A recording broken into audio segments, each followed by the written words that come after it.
अस्सलाम वालेकुम, आप देख रहे हैं के न्यूज HD। मैं हूं हारिस अली शाह गिलानी। चलते हैं आज की अहम खबरों की तरफ। अफसोसनाक खबर से आगाह करेंगे, लिए चलेंगे साहिवाल। साहिवाल से बाबू सरटाप जाने वाली वैन को हादसे का मामला। साहिवाल के रिहायशी 8 अफराद हादसे में जाँ बहक और 9 जख्मी हो गए।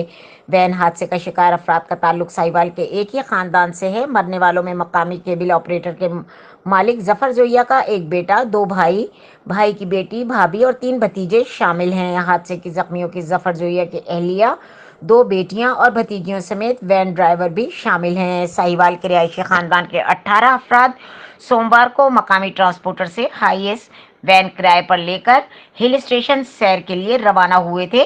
बदकिस्मत खानदान का ताल्लुक साहिवाल के नवाही इलाके 93-6R से है। मजीद खबरों और अपडेट्स के लिए हमारे साथ रहिएगा। तब तक के लिए अपना ख्याल रखिएगा। अल्लाह हाफिज।